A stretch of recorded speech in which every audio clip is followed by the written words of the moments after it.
WBXO Classic Rock Redefined, a special edition on the Pat Show. Honored to have Grammy-nominated recording artist, songwriter, producer, performing musician, a guy I met through Greg Kinn at Daryl's house not too long ago, Mr. Robert Berry. Robert, how are you today? Hey, Pat. It's good to talk to you again. That Daryl's House show was a lot of fun. I love that place. Oh, man, we got to get you back. That is an awesome venue. For the listeners to know, Robert, under the band name 3.2, released an album in August on the Frontier Records.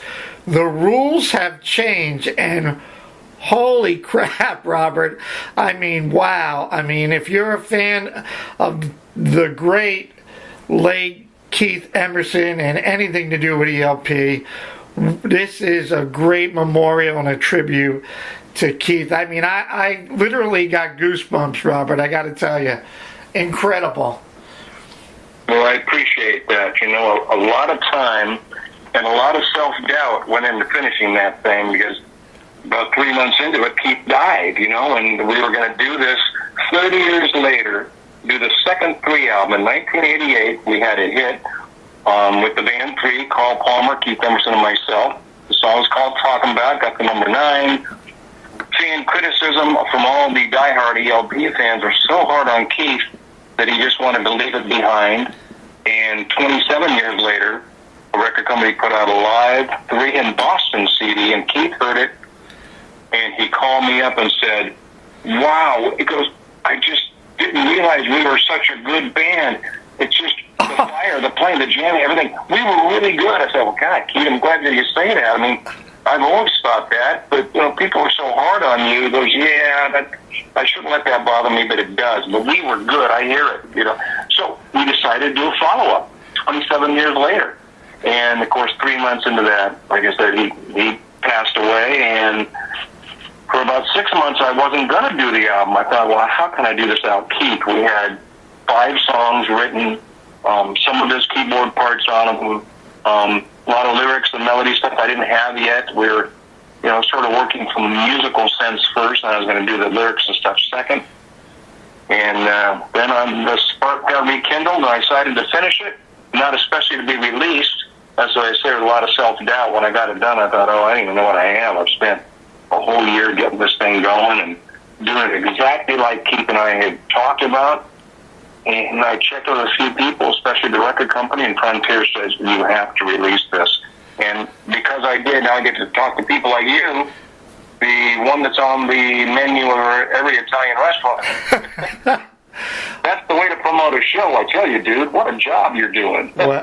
Well, you know, I am blessed to work for an independent station that I create my own playlist, and I am so looking forward to begin playing the incredible tracks on this album, Powerful Man, Someone's Watching. It just...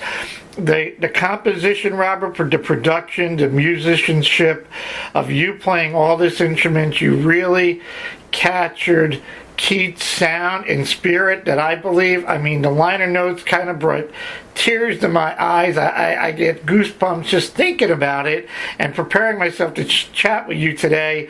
The photos, I mean, it's a complete package. I mean, I can't... I don't know what else to say but to say you really hit the ball out of the park, and I am so glad. And I know a lot of Keith's fans are gonna like freak out, going, "You really?"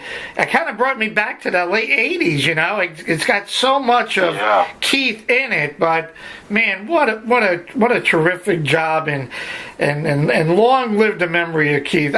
You said something. He really thought that. You know, that the fans are on him, and I just hope he didn't go really thinking that, you know? You know, I hate to say it, but recently he had done some shows, and if you know, he had something called dystonia, and I remember right after he had the operation, I saw the scar for the first time. It was about 3 inches long and 1 inch wide in the middle of his forearm, doing nerve, like carpal tunnel of the forearm kind of type of thing, and he had 2 fingers on his right hand that were numb, and it made it harder for him to play, but he was so incredible that even with three fingers on one hand working well. He played better than anybody else I know. Wow. His left hand was like a whole independent person. He was amazing. They call him the Jimi Hendrix of the keyboards for a reason. He was not only a great player, better than, oh my God, he was our best.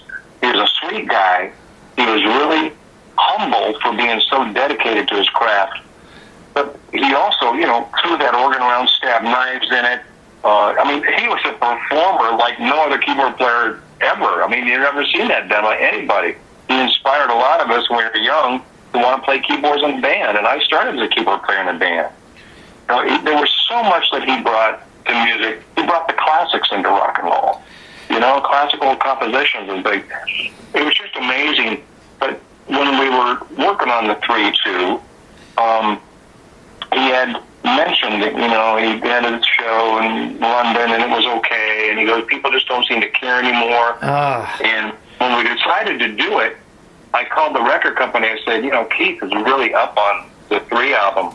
I might be able to get him to do a second one. They said, go for it. I said, we're going to want complete artistic control. We're going to want this much money, and we want a year to do it. They said, we want this album. I called Keith back, and I said, Keith, I know you looked at the 3 thing, and we talked about doing another one. I said, here's what I got. The record company looked at me, actually on the phone.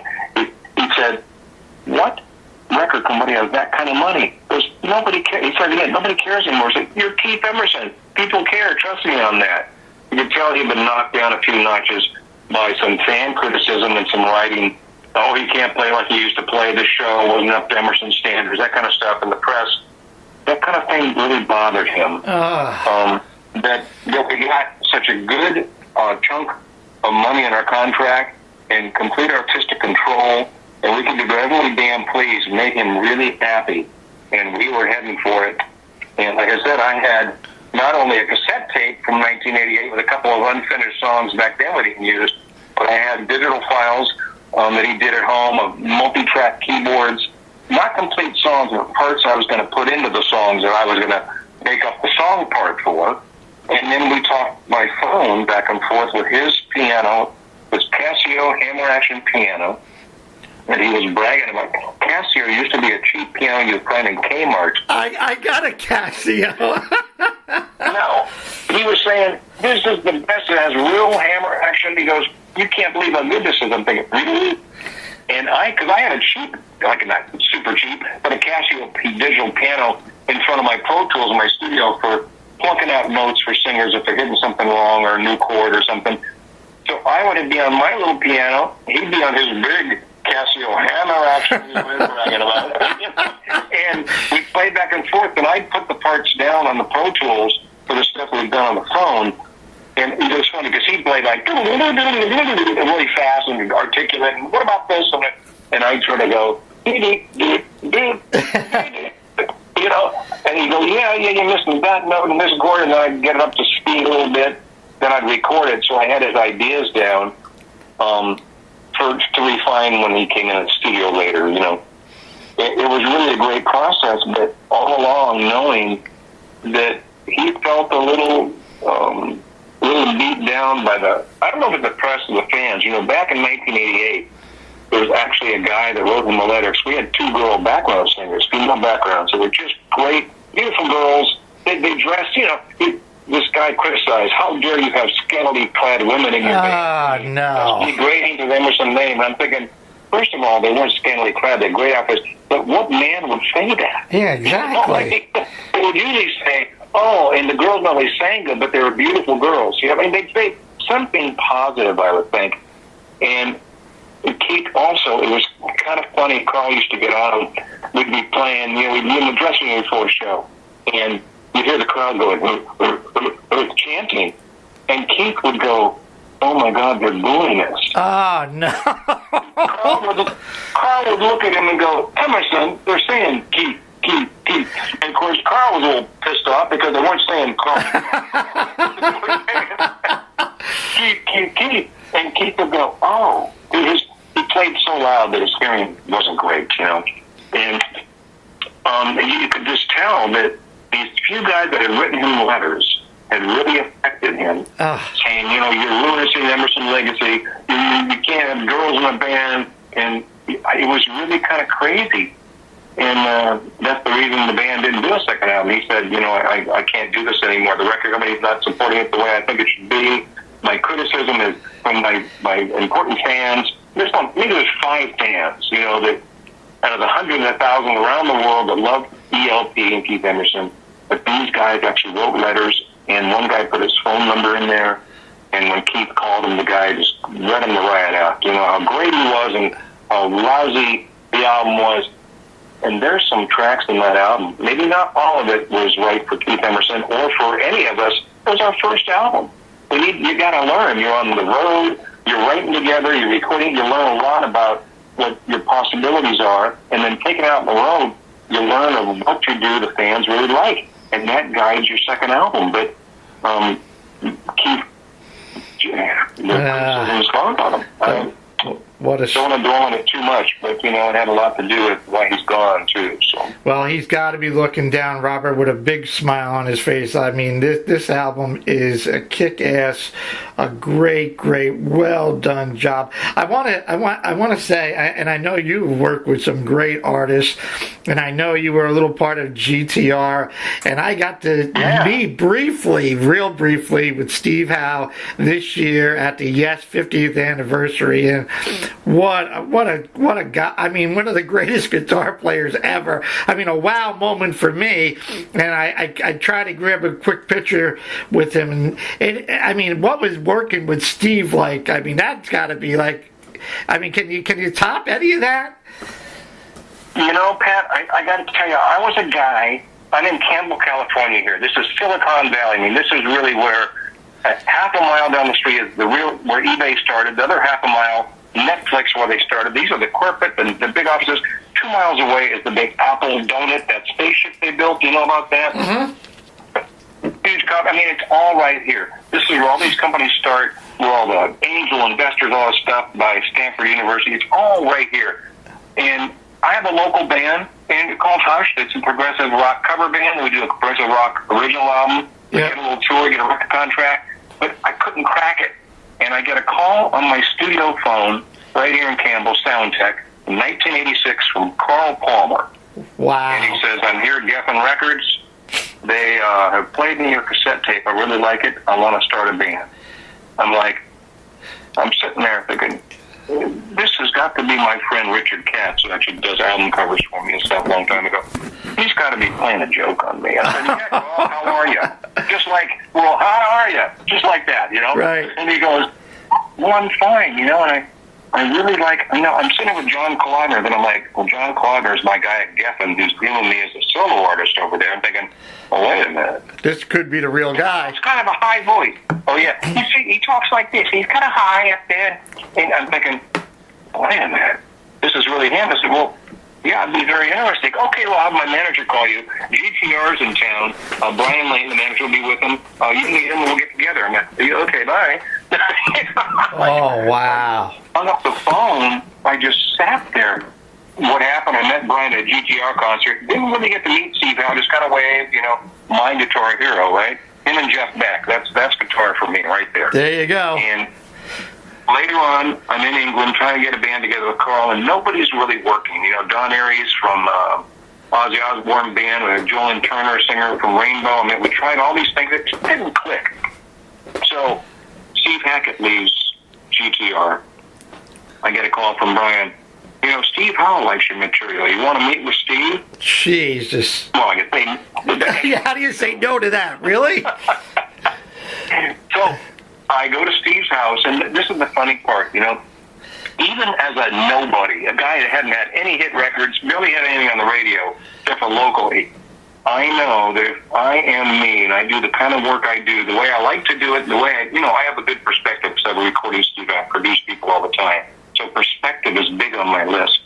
If I use my perspective and give them the honest, true me, if they like it, we'll have something special. If they don't, I wasn't meant to be there anyway. You can't fake it. It's fair enough. Here you are, straight shooter, right? This is the way it is. Yeah. So we sit down for lunch. Steve gives me a cassette of a song called No. You Only Have Yourself to Blame. I said, okay. He goes, well, you see what you think of this and take it home. I play it and I think, God, I'm a big Yes fan. I and I know Steve a little bit now. He's had a lovely time and met his family. But you only have yourself to blame. He's pointing his finger at you and said, that's not the Steve Howe I just met. The Steve Howe I just met would say, there's no one else to blame but me. So right away, I rewrite all the words. And then I think, you know what I didn't like about the first GTR album is they're triggering synthesizers with a guitar, and it sound like synthesizers. I love Steve Howe's guitar playing. I'm going to write parts for more Steve Howe stuff, and I'm going to put the thing I like about Yes, those harmonies where they're all singing and everything. Oh, yeah, no doubt. I put some of that in there, and I wrote it. I got spent till 4 in the morning, I was up all night. And I went to his house the next day, and I was just so driven to do it and make it what I thought GTR and what Steve Howe would shine on, that all of a sudden I'm in the taxi pulling up the house, and I get this fear of, oh, my God, I've just totally raped this song, and now I got to show him what it is. So I go in, I said, well, Steve, I've done a lot of work on this. I've changed a lot. He goes, well, I'd like to hear what you've done. Very mellow. He's this mellow guy. I said, well, it's too hard for me to play and sing at the same time. He turned on his 8-track TAC recorder. He goes, here. I played the guitar in front of Steve Howe. Oh, my God. Guitar part. And some of it's complicated, so I just sort of get to it rough. I said, Steve, I'm not going to worry about perfecting it. I just want to see what you think. Then I sing it. I get done. He goes, well, let me just play it back one time and listen. You know, he listens to it, barely moving. He turns off the tape at the end. He looks at me. He goes, no one has done that kind of work on one of my songs except John Anderson. This is brilliant. Wow. And I'm like, well, I mean, I'm not one that really gets anxiety and stuff, but I got to tell you, waiting for him to talk seemed like a year, you know. I bet. So happy about it. And we went on and wrote a bunch of songs. I went out to the farm in Devon where Yes had recorded. I'm trying to get through this fast. I'm using up all your time here. Yeah, no, I hear you. It was great. It was a great experience. Steve and I got along famously. What happened was the singer in the band, and when he didn't like me, he didn't want me singing. And part of my deal was, if I'm going to give up everything else during GTR, I want to sing one song on each album. Yeah, absolutely. I was asking too much because I had a lot of possibilities, and GTR was the one I wanted. But so after being in there close to a year and getting them all the songs and getting them the recording budget, doing all the demos and everything, they were ready to do a second album when I left. I thought, I'm going to have to leave. I said, this isn't working out for me. The singer just won't let me even sing a harmony part without doubling me or being right there. He's always harassing me. I said, I know there's something for me out there, and I don't want to spend my life in this guy's shadow, you know. Sort of being beat out. Now I look at it and go, well, it wasn't that bad. I should have stayed. But at that time it was. Even though I had no upper-level success, I knew there was something for me if I gave it my best that I could make happen. And I'm ready to go home. I think I'm leaving on a Thursday, and Brian Lane calls me on a Tuesday and says, Keith Emerson wants to meet with you. And then I went, for the first time I was nervous, because I'm thinking, Keith Emerson, the genius keyboard player, this guy won't even be able to speak in complete sentences.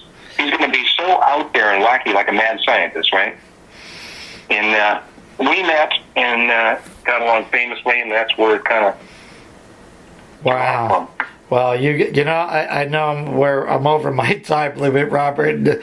I could talk to you for hours about producing, and certainly timing is everything, right? I mean, Carl Palmer calling in, out Keith Emerson, getting an audition in front of Steve Howe. I think your nerves had to be shot, and then, like you said, waiting for him to even respond. But again, the album is terrific.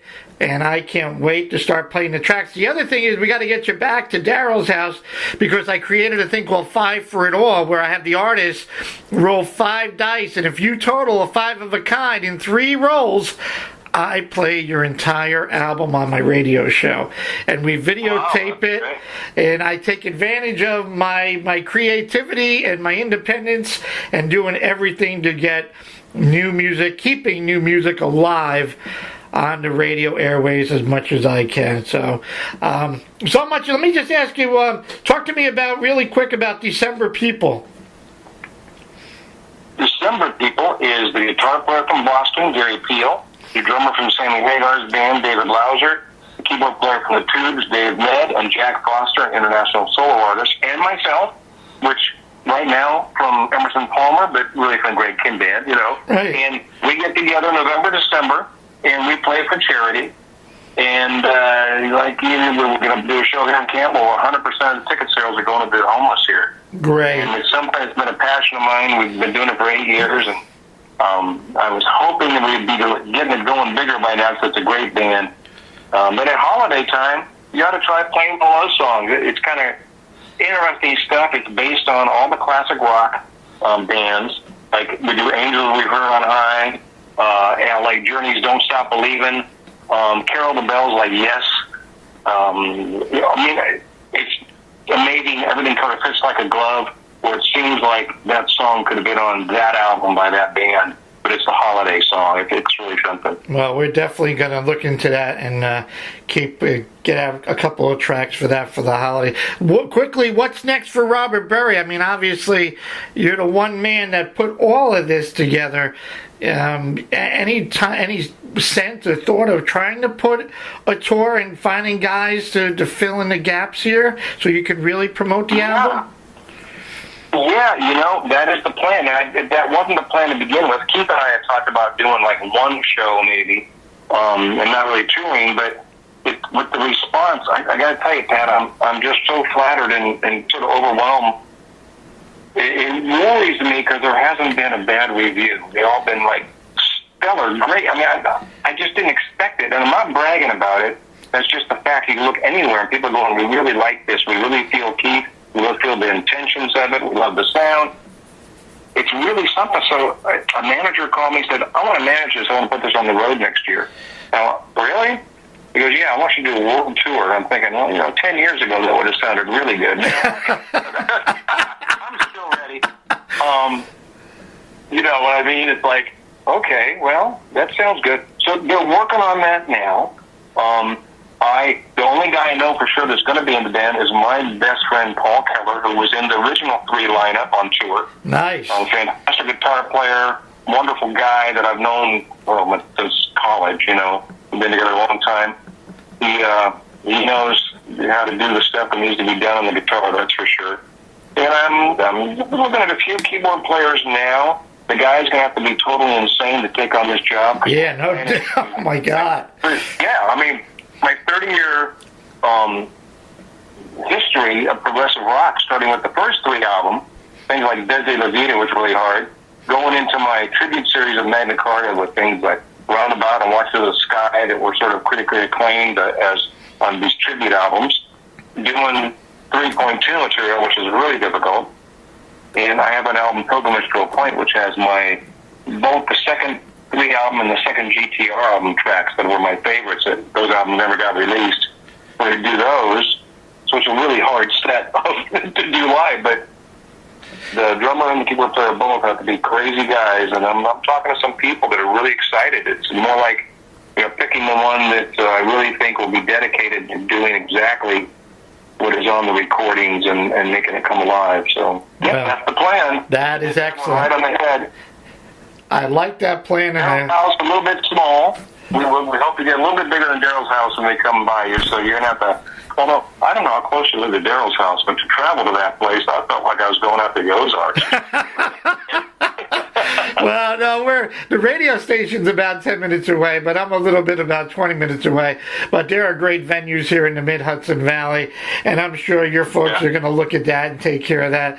Robert, I hope you enjoyed the chat as much as I did. I can't wait to sit down and spend more time with you, maybe get you into our station and get you to roll that dice so we can play the entire album. The album is called The Rules of Change, under the name The Band 3.2. Oh my God, Robert, thank you so much for your time. Great, super job, man.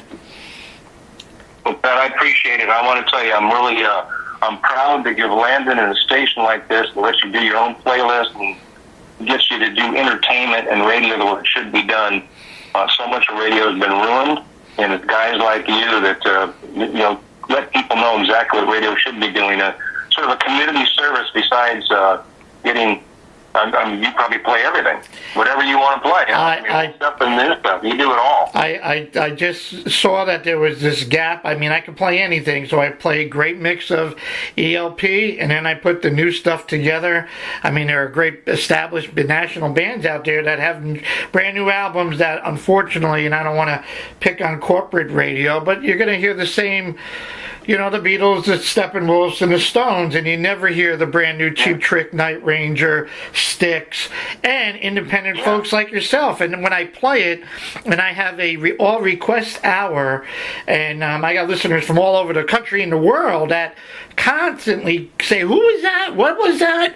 You know, like, and I play it for my wife, and I just say, "Mute the TV for a minute, listen to this song," and it would be a #1 hit anywhere. But again, you know, there's not enough of me out there. But I'm doing my part to do the best I can to promote great music out there and do everything I can for the great musicians like yourself that are out there.